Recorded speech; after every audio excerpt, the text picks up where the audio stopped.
ازيكم حبايبي، عاملين ايه؟ يا رب تكونوا بخير. النهارده في الفيديو بتاعنا هنعمل مكرونه سباجيتي باللحمه المفرومه. هنعملها بطريقه جميله جدا وسهله، للي لسه بيدخل المطبخ لاول مره هيقدر ان هو يعملها. اللي لسه بيتفرج عليا لاول مره، دي قناتي، قناه هندي سليم. لو عجبك الفيديو اعملي لايك واعملي اشتراك للقناه، فعلي زر الجرس علشان يوصلك مني كل جديد.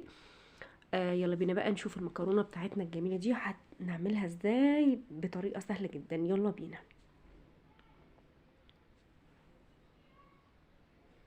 جبت معايا حله على النار، حطيت الميه فيها، غليتها، حطيت معلقه من الملح ومعلقتين من الزيت ونزلت عليها بالمكرونه.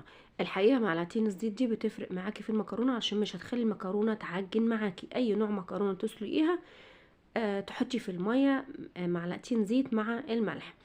بس للمكرونه البشاميل ما تحطيش زيت، علشان ما تبقاش مفرفره منك، واحنا لازم بنحبها لازقه في البشاميل. خلاص كده انا سلقت المكرونه بتاعتي وركنتها. معايا هنا طاسه على النار، مع فيها معلقتين زيت، معلقه سمنه بلدي. معايا هنا نزلت بمعلقه من الثوم، نزلت معلقه بتتبيله الفلفل اللي انا بعملها وبحطها في اكلات كتير.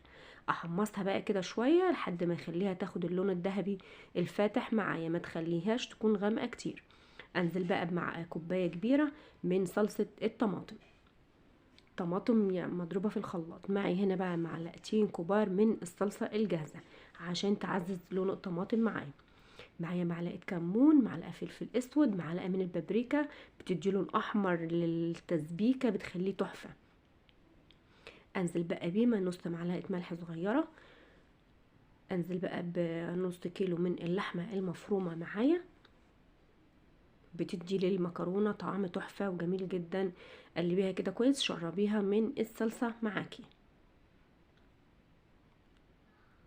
بعد ما انزل كده باللحمه المفرومه، هنزل معايا بنص كوبايه من ميه سليق المكرونه. حقيقه دي بتفرق مع الصلصه، بتخلي الصلصه متماسكه معايا وما بتخليهاش صيصه، يعني زي الميه كده.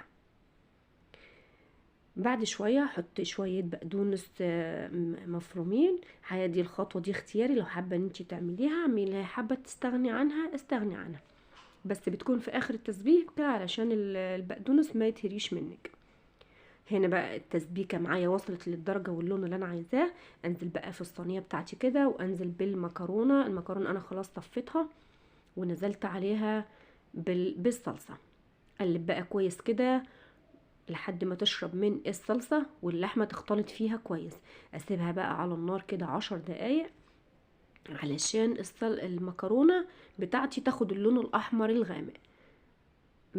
يعني ما تقلبيهاش في الصلصه وتنزليها على طول كده، علشان هتبقى بيضه وصيصه معاكي.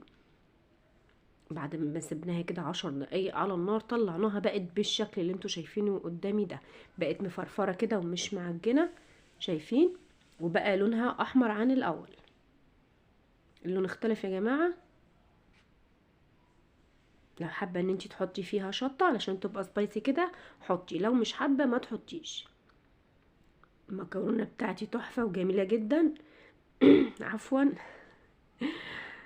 تقدري بقى تقدميها مع البانيه والبطاطس المحمره، عشوه كده خفيفه، يعني ما فيهاش اي حاجه وما خدتش معانا اي وقت.